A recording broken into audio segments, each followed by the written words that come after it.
Okay, now that we've got our hand and fingers polygrouped, we can move on to adjusting the proportions of the hand and then sculpting the forms and refining the forms.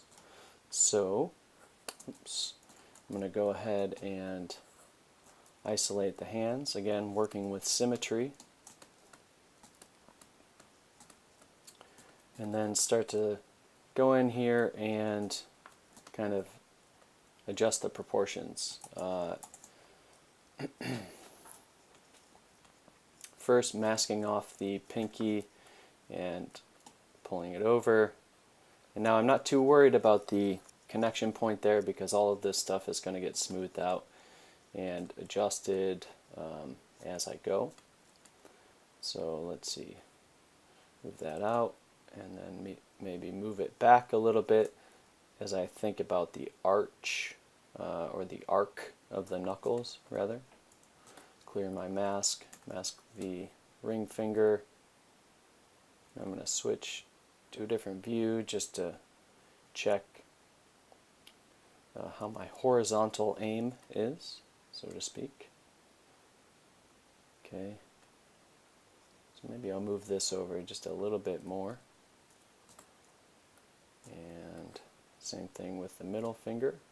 We're going to want this kind of more or less pointing up towards the center of the wrist. And I can even move this out a little bit to emphasize that arc in the tips of the fingers. Okay. The other thing I'm going to want to do with the middle finger here is move it up a little bit so I start to emphasize that arc going this way as well as the arc going this way.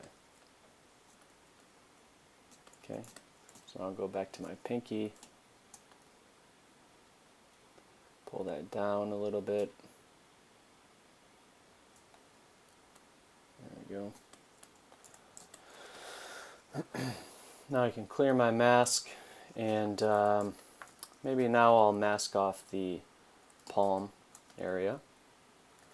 Switch to my sculpting tools, maybe the move brush, and then start to pull this geometry over to match where I just moved the fingers.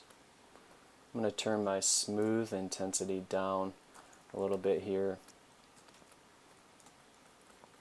so it's not quite so destructive. Take a nice big brush and then move that geometry over a little, smooth it back.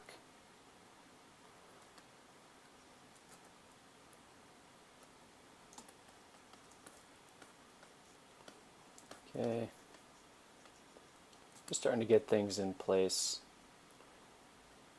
Pull this knuckle up a little bit so that I don't completely obliterate all the volume in the base of the hand.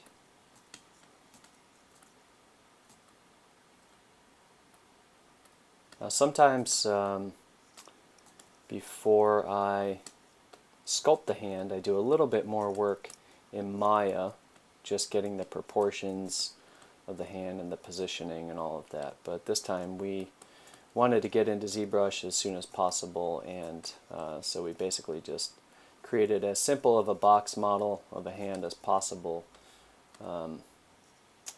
by extruding some simple boxes out of the palm, and just kind of left it at that.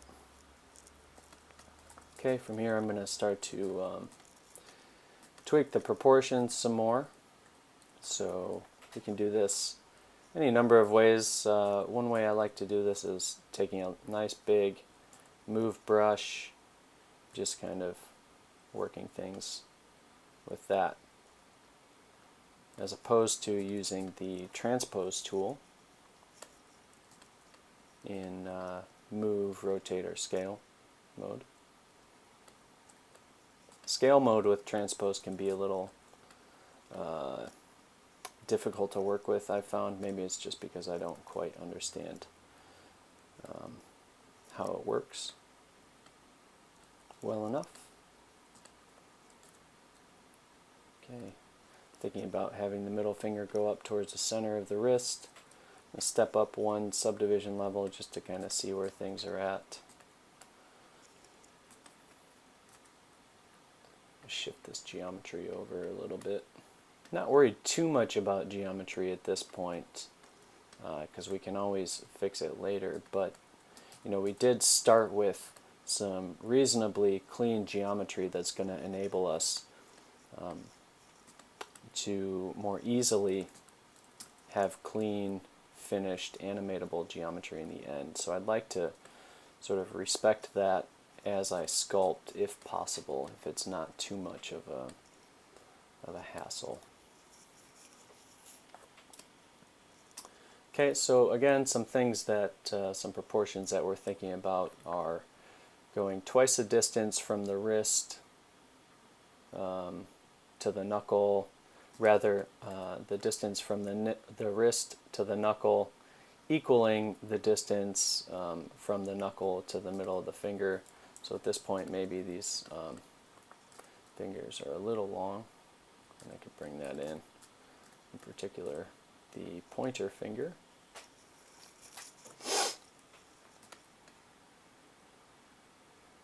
Okay. I'm also thinking about having a little bit of a convergence of these lines, so the pinky curls in just a little bit, as well as the pointer finger. Oops. I also like to give the pointer finger and the pinky here just a little bit of a twist, which ultimately will help it emphasize those converging lines. Okay.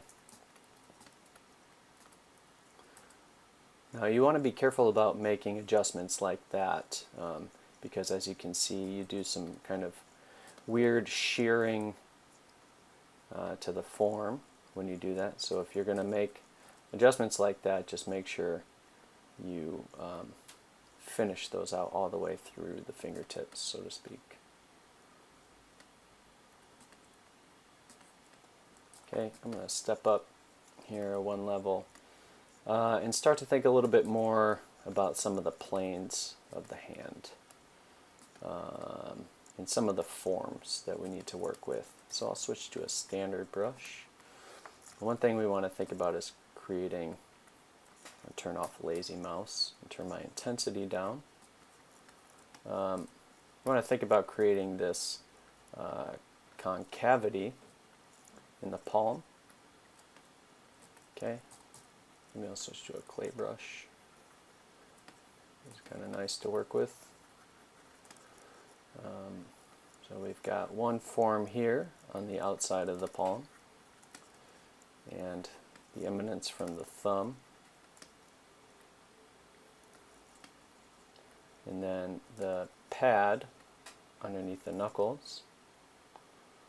Okay, and we'll just kind of move around, quickly block this stuff out. And we've got this triangular plane coming from the radius all the way down to the pointer finger and knuckle, and then from the radius down to the knuckle of the thumb, which again we talked about finding by going, oops, I'm going to switch my mask brush back to the pen. If we take the, subdivide so I can draw a little better, if we take the wrist to the knuckle, probably more like there, right, and divide that in half, and then go straight out to the side, that's how we end up finding this first knuckle of the thumb. Okay, so I'm going to mark that in there now that I've found it, and I want to keep that, not lose it. Okay, so from there to there, we've got a nice sort of plane that we want to define. We can do that using Trim Dynamic or H Polish or whatever you want. Sometimes I'll take the standard brush and pull out the edge of the plane and then Trim Dynamic, holding Alt to fill in that plane and then carve it back a little bit by letting go of Alt. Okay, another plane we want to start thinking about is from the ulna all the way down to the knuckle of the pinky. Okay, and then down into this form of the palm.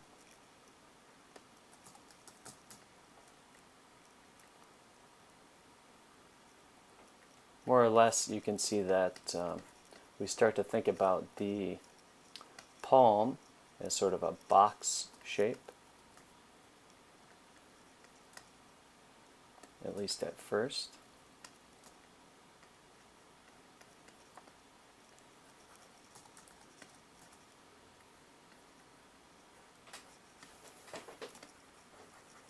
It's getting a little hard to smooth this out, so I'm going to turn my Z intensity up a little bit, step down a subdivision level, make sure I don't lose that knuckle.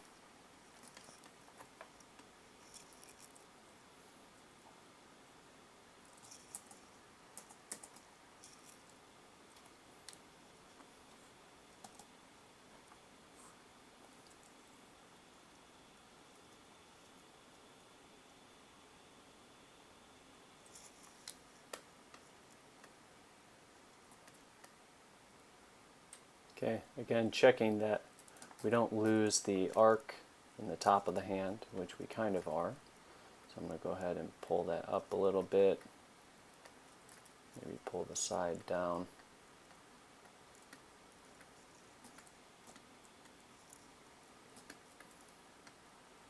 And I'm going to start to think about some of the landmarks in these fingers here. Of course, we've got our knuckles. We can go ahead and sort of mark this point.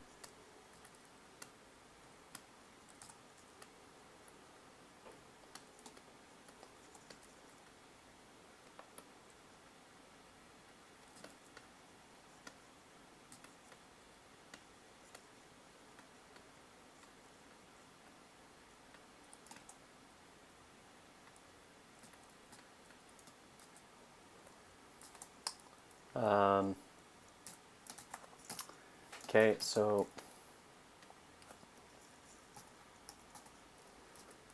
I like to use the inflate brush to add some volume to these fingers. Oops. Be careful when you're smoothing the fingers, because if you smooth them too much, you can end up with little noodly spaghetti fingers. We want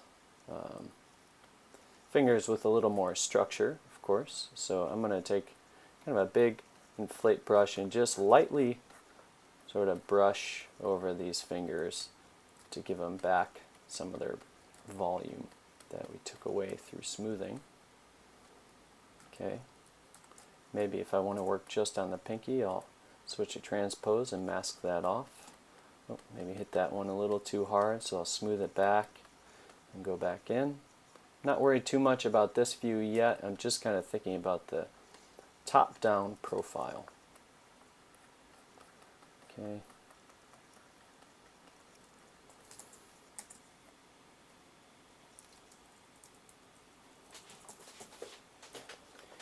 At this point, still thinking about the proportions of the hand, in that from the wrist to the knuckle is the same distance from the knuckle to the tip of the finger. And halfway between there is going to be your first knuckle, or rather the middle knuckle of the finger. Don't mean to get all technical on you there. Okay, so I'll mark that one And then again, halfway between there, you'll find the next knuckle. More or less, these are proportions that may vary depending on person or race even, or gender. Okay, so I'm going to just kind of mark these real quick. Hit the tip of the finger with Alt. Okay, so we can start to kind of hint at a fingernail there. And then I'll go ahead and place the rest of the knuckles. Need a little more volume in this ring finger here, so I'm going to soften my mask a little bit by control clicking on it. Add a little more volume. With the fingers, I find it a little bit easier to start with more volume and sculpt back, as opposed to maybe adding a whole bunch of volume as you go. Okay, so with the clay brush again, clear my mask, define my knuckle, and move down to the pinky, which again we rotated out a little bit, so it's going to sit just off to the side, just a little bit. Okay, I'm hitting Shift F, F as in fox, to reveal and hide the poly frame. Okay, now I'm going to go to the pointer finger. Notice that these two knuckles here are more or less on the same arc. Okay, and the middle finger is sitting out in front.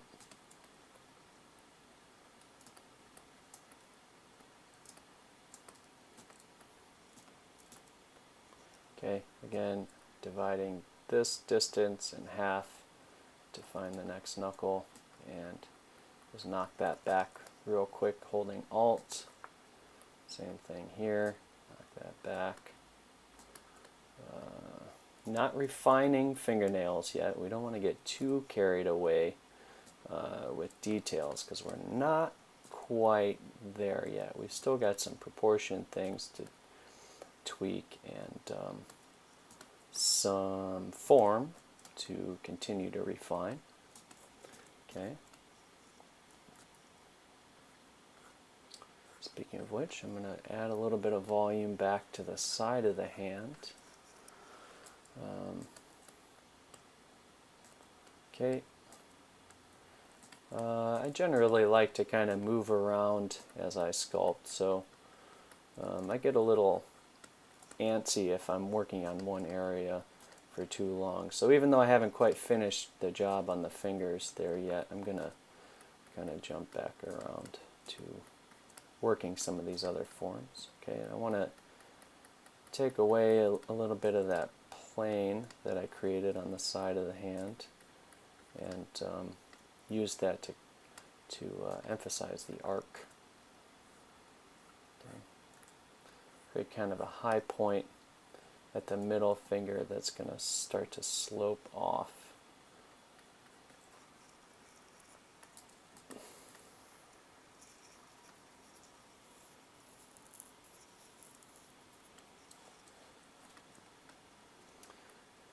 Alright, we've got a little bit of a hit where the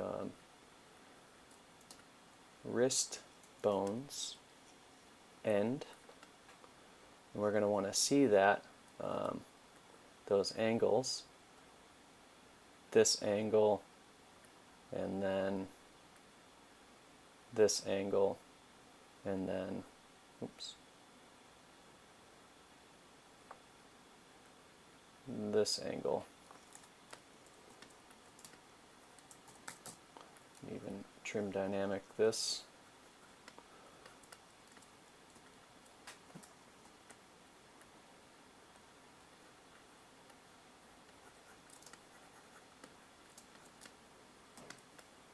I keep zooming back and checking my proportions.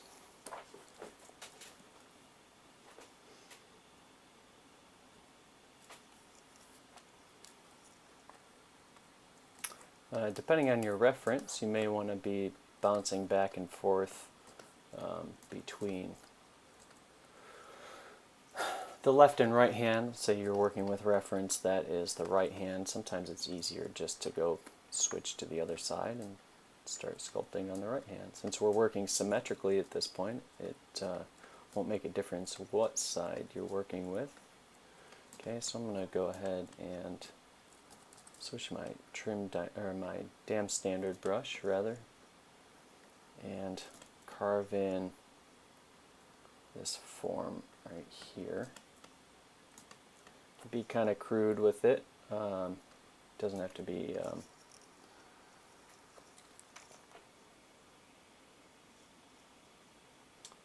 finessed yet at this point. Okay.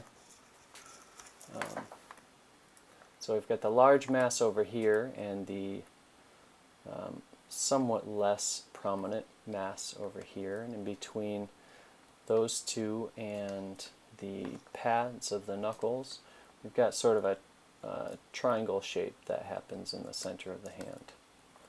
Okay.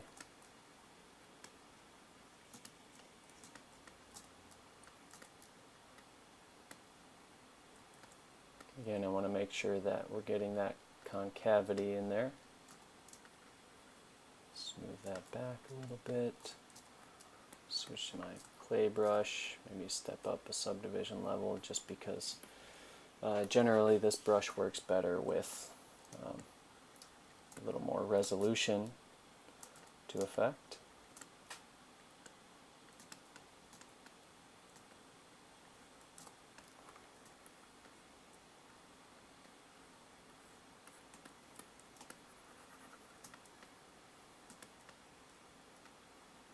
Okay. Switch over to my thumb now, keeping in mind where that knuckle we found was. And I've got it kind of coming off at a weird angle there, so I'm going to sort of work on these planes here a little bit, these forms.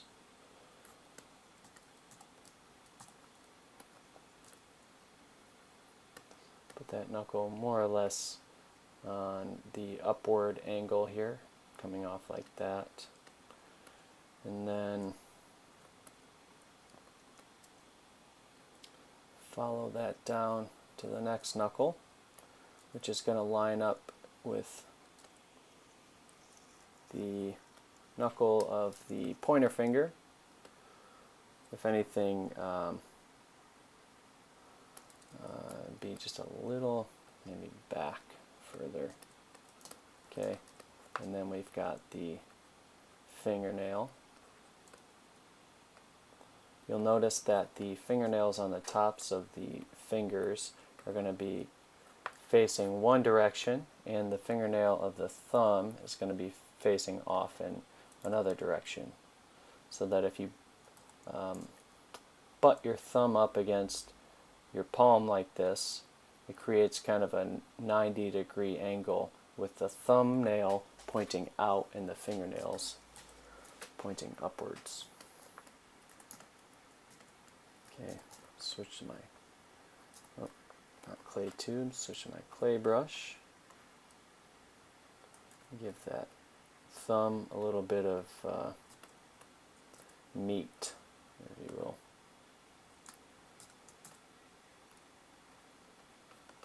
Now, hands are not easy to sculpt, aside from the fact that they're incredibly complex. They're also just kind of hard to weave in and out of, especially in the digital world here, where you're kind of just tumbling around and zooming in and out and all that. So it's just something you got to kind of get used to.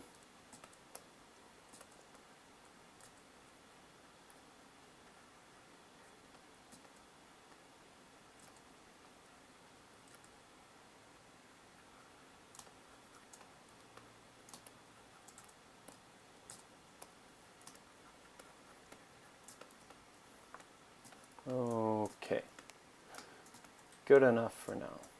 Now I'm going to switch back to my fingers. start to position these a little bit more in a more graceful position. Okay, so let's see here.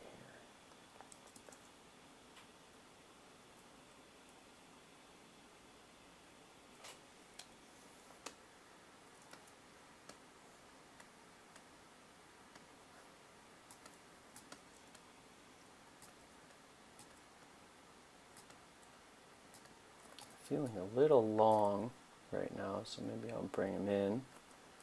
I actually think I want to widen the palm a little bit. Switch to the other side.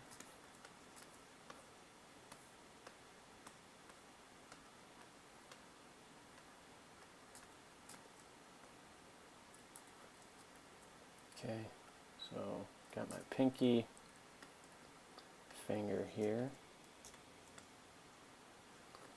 And I like to position the transpose tool where the knuckles are, and then holding Alt, I can rotate based on the end joint there.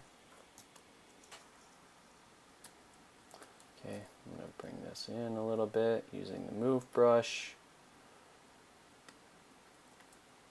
Maybe now I'll start to take away some of that volume there, just so it looks a little more normal.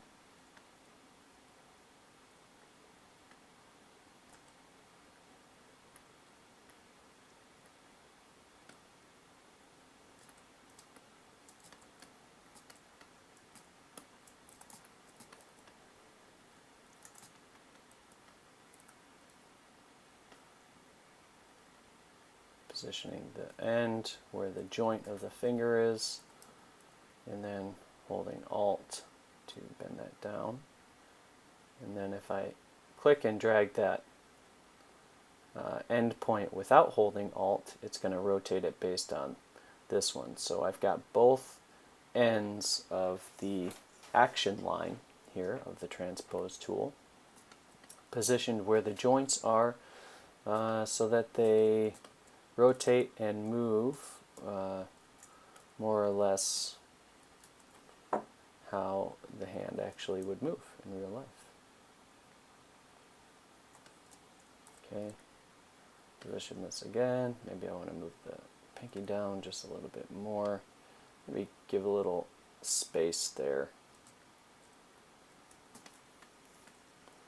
Make it feel a little more natural.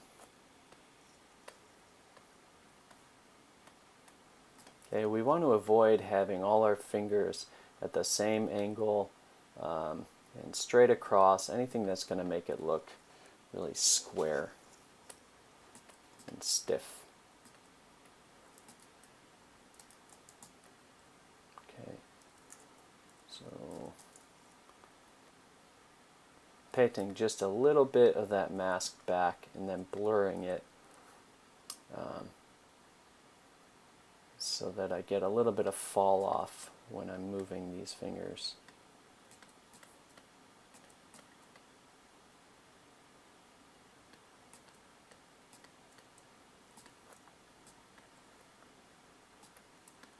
On to the middle finger, everybody's favorite when they're driving.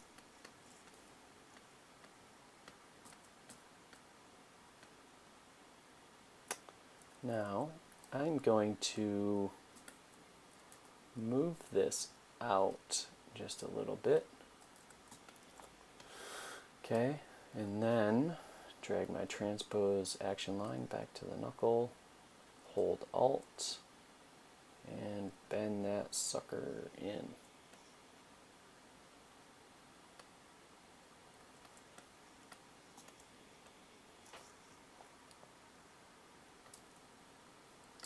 Now I always think it's kind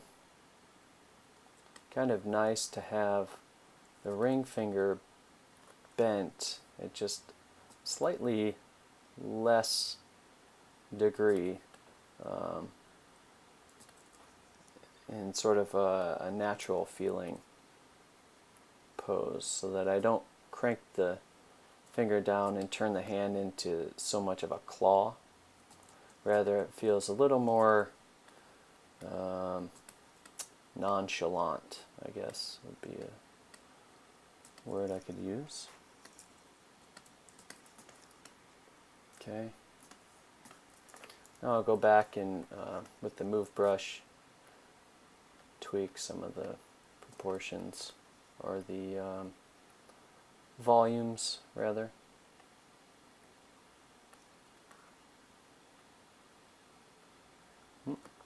You want to be careful about working on this finger and then affecting that finger too. See how that happens? That's generally why I mask the finger that I'm working on, but sometimes I get lazy. I'm only human. Okay.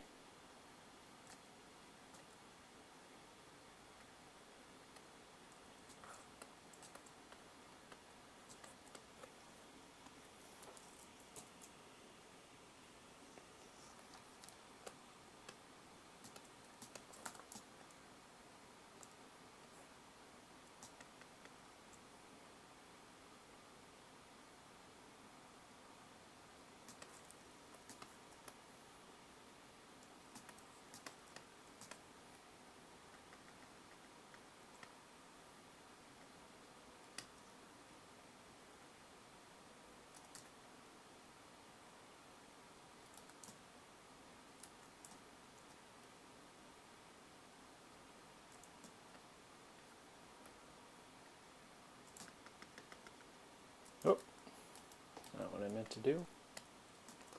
Just kind of refining the position of the hand. Trying to find something that I like.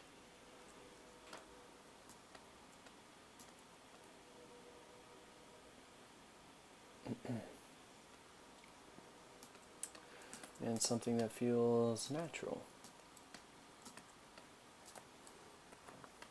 Sometimes you can take a brush like the clay brush to take away volume on the undersides of the fingers.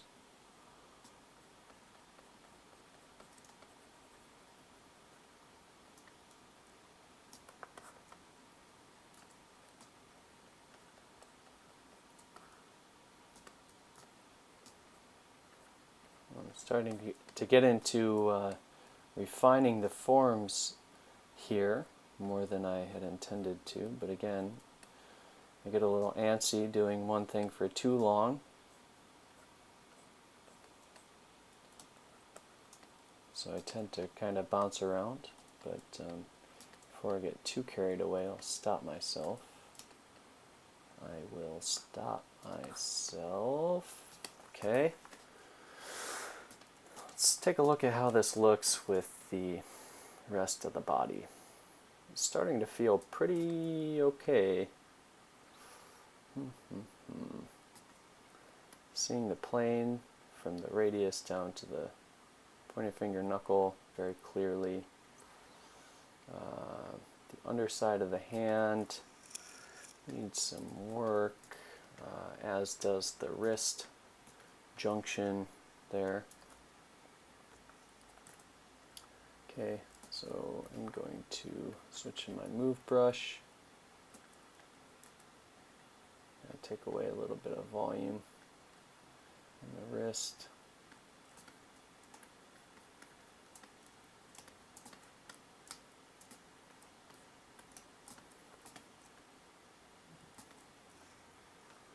Now I'm losing some of the volume here in the thumb. Okay, so I'll hold Alt and use the move brush to affect the geometry along their normals, which is a nice way to sort of build up volume, a nice controlled way to build up volume. One thing we're looking for here is this contrast of forms in the hand, or contrast of shapes rather. So on this side we've got a straight line going from that radius to the knuckle of the thumb, whereas on the other side we've got a curved side of the palm. Let's see. Okay, so I think we're about ready to move on to refining the forms of the hand. Yep. All right.